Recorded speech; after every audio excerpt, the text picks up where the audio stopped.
prête l'oreille à mes paroles. Ô Éternel, écoute mes gémissements. Sois attentif à mes cris, mon roi et mon Dieu. C'est à toi que j'adresse ma prière. Éternel, le matin tu entends ma voix. Le matin je me tourne vers toi et je regarde.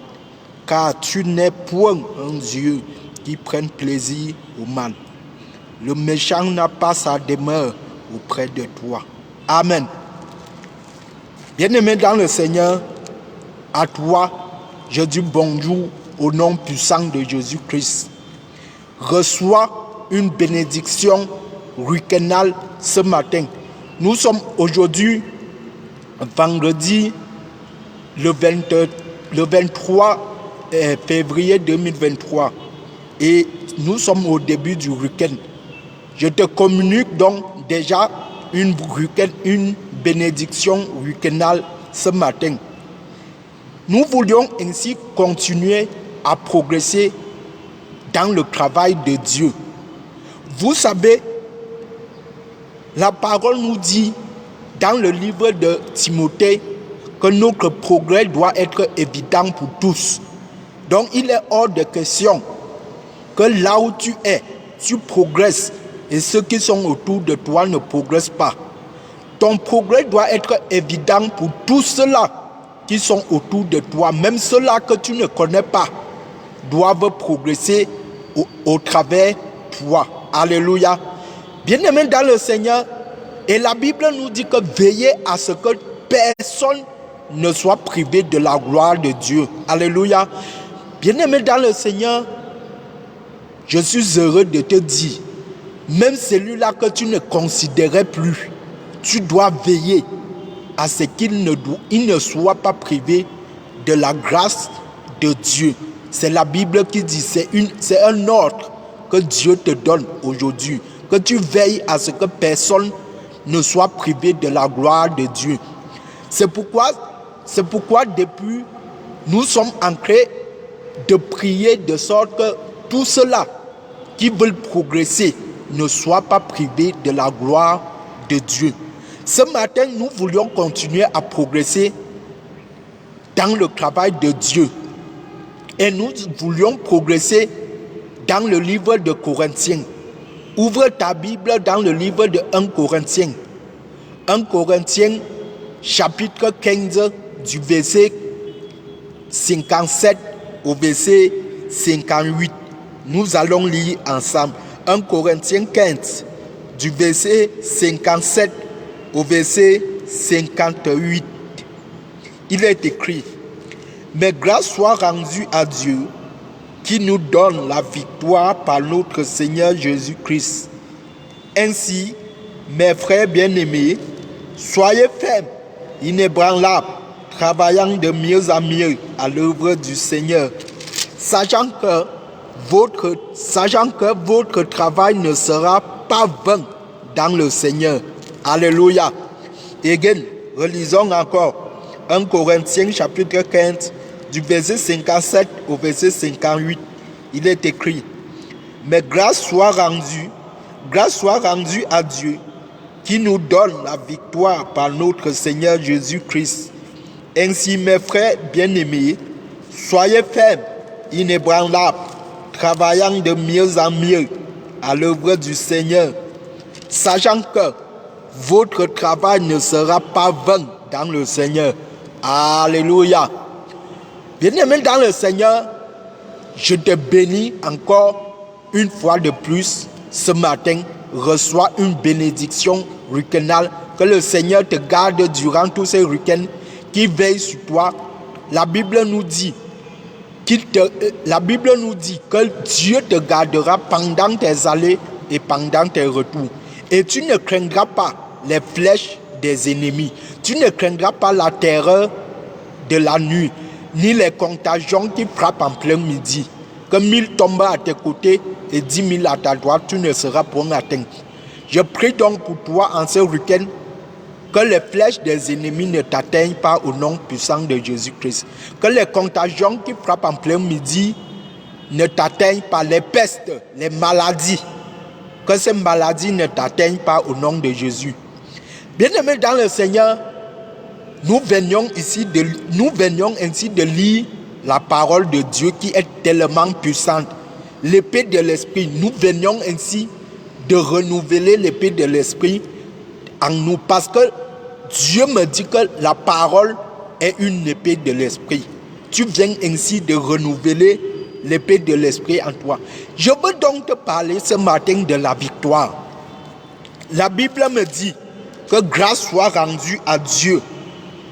Grâce soit rendue à Dieu qui nous donne la victoire par notre Seigneur Jésus-Christ. Je veux te parler de la victoire, bien-aimé. Le Seigneur t'a déjà donné la victoire par le nom de Jésus-Christ. Aussi vrai que tu es enfant de Dieu, le Seigneur t'a donné la victoire. Mais cela ne suffit pas. Le Seigneur t'a donné la victoire, c'est vrai. Mais est-ce que tu jouis des fruits de la victoire? C'est ça le problème. Nous avons la victoire. Est-ce que nous vivons alors dans la victoire? Est-ce que nous vaincrons alors les œuvres des ennemis? Est-ce que la victoire que Dieu t'a donnée là t'est utile? C'est ça le problème. C'est pourquoi ce matin, je veux te parler de la victoire que Dieu nous a donnée. Il nous a donné la victoire, mais je suis inquiet qu'aujourd'hui, plusieurs personnes disent ayant la victoire, mais ne vivent pas les œuvres de la victoire. Parce qu'aujourd'hui, beaucoup de personnes disent la grâce est disponible. La grâce est disponible. Qu'est-ce que tu fais pour que cette grâce soit disponible? Alléluia. C'est vrai, bien-aimé, nous avons la grâce. Mais qu'est-ce que nous faisons pour que cette grâce soit dans nos vies? Est-ce que tu jouis pleinement de cette grâce? Ou bien tu dis seulement tu as la grâce parce que tu entends aussi dire. Bien-aimé dans le Seigneur, Dieu nous a donné la victoire. Mais est-ce que nous jouissons réellement des fruits de la victoire que Dieu nous a donnée? Aujourd'hui, beaucoup disent être victorieux, mais ne vivent pas dans la victoire.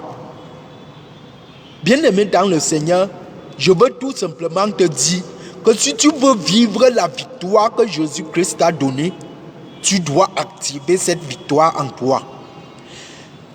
La victoire dans la vie d'un enfant de Dieu est comme une puce. Je veux prendre l'exemple sur une puce pour que tu comprennes bien. La victoire dans la vie d'un enfant de Dieu, d'un disciple, est comme une puce qui est au marché. Lorsque tu achètes la puce au marché, elle te revient. Là, tu peux déjà dire que j'ai une puce. Mais est-ce que tu jouis déjà de cette puce? Comment dois-tu faire alors pour jouir des œuvres de la puce là? Bien-aimé dans le Seigneur, la réponse est évidente. C'est que tu dois activer cette puce là. Tant que tu n'as pas encore activé la puce, tu ne peux pas jouir des fonctions de cette puce. C'est comme ça que la victoire que Dieu nous a donnée doit être manifestée. Nous devions activer cette victoire en nous. Nous avons la victoire, c'est vrai. Mais nous devions activer cette victoire pour jouir des œuvres de la victoire. Bien-aimés dans le Seigneur, ce matin, au nom puissant et souverain de Jésus-Christ, j'active la victoire dans ta vie en ce week-end au nom puissant de Jésus. La victoire est activée en toi. Parce que tu as la victoire donnée par Jésus-Christ, cette victoire est activée en toi ce matin. Tu dois vivre pleinement des œuvres de la victoire. La Bible nous dit quoi dans le livre de Marc? Dans le livre de Marc, chapitre 15, à partir du verset 16, la Bible nous dit que voici les miracles qui accompagneront ceux qui auront cru. En mon nom, ils chasseront des démons. En mon nom, ils saisiront des serpents. Bien-aimé dans le Seigneur, Dieu t'a déjà donné la victoire sur les démons, sur les serpents et sur... Ne crains rien, tu as déjà la victoire.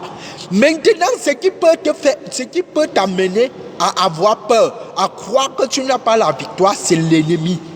C'est que tu dois activer cette victoire pour ne pas donner accès à l'ennemi.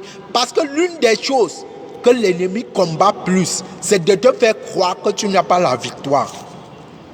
L'ennemi te pousse à croire que tu n'as pas la victoire. Or, Dieu, la Bible vient te dire ici, peut-être que tu n'avais pas encore lu cela, mais la Bible vient te dire qu'elle t'a déjà donné la victoire. Sur les démons, tu as la victoire. Sur la maladie qui t'a longtemps menacé, tu as la victoire. Sur les sorciers de ton village, tu as la victoire. Mais l'ennemi te fait croire que tu n'as pas la victoire. Bien-aimé, je te dis ce matin que Dieu t'a donné la victoire. Il suffit seulement d'activer cette victoire en toi. Et comment activer la victoire que Dieu t'a donnée? Alléluia. Bien-aimé dans le Seigneur, comment activer cette victoire? Activer cette victoire, c'est que tu dois confesser les paroles de la foi. Alléluia. Confesser les paroles de la foi, c'est-à-dire tu dois confesser le Seigneur Jésus-Christ comme ton Seigneur et ton Sauveur. Ça, ce sont les paroles de foi. Tu confesses les paroles de foi. Et lorsque tu as confessé les paroles de foi, tu dois poser les actes de foi. Poser les actes de foi, c'est que tu dois faire des choses en ayant la foi que ces choses vont aboutir. Alléluia. C'est ça, les actes de foi. Tu confesses les paroles de foi et tu poses les actes de foi. Là, tu as activé la victoire en toi. Alléluia. Bien-aimé, lorsque tu as activé cette victoire en toi, la Bible me dit, au verset 58, que tu dois rester ferme. Tu dois rester ferme et inébranlable. Tu dois rester ferme à la prière. Tu dois rester ferme à la parole de Dieu. Bien-aimé, l'une des choses que l'ennemi combat plus dans ta vie, c'est la parole. L'ennemi t'empêche à avoir la parole en toi. L'ennemi t'empêche parce que l'ennemi sait que la parole, c'est l'épée de l'esprit. Lorsque tu as la parole en toi, c'est l'épée que tu as en toi. Et tu es capable de trancher l'ennemi avec la parole de Dieu. Voilà pourquoi l'ennemi combat beaucoup plus la parole. C'est pourquoi aujourd'hui, nous avons certaines personnes qui se disent chrétiennes, mais n'ont pas la parole en eux. Ils n'ont pas la parole parce que l'ennemi combat cette parole. L'ennemi ne veut pas qu'ils aient la parole dans leur vie. Parce que la parole est une épée pour les ennemis. Voilà pourquoi l'ennemi combat cette parole. Même la prière, bien-aimé, tu dois rester ferme à la prière. Tu ne dois pas rétrograder dans la prière. Bien-aimé, nous voyons ceux-là qui se disent enfants de Dieu, mais quittent de chez eux sans prier. Passe une journée sans prier. Bien-aimé dans le Seigneur, si tu es comme cela, c'est que tu as rétrogradé dans la prière. Tu dois prier. Veillez et priez, car l'esprit est disposé, mais la chair est faible. Veillez et priez, bien-aimés. Mais bien-aimés, priez au Seigneur. L'ennemi rôde comme un lion rougissant, cherchant qui dévorer. Donc lorsque tu rétrogrades en prière, à faire l'œuvre de Dieu, l'ennemi te cible. Voilà pourquoi tu dois rester ferme à la parole de Dieu. Que le nom de Dieu soit glorifié.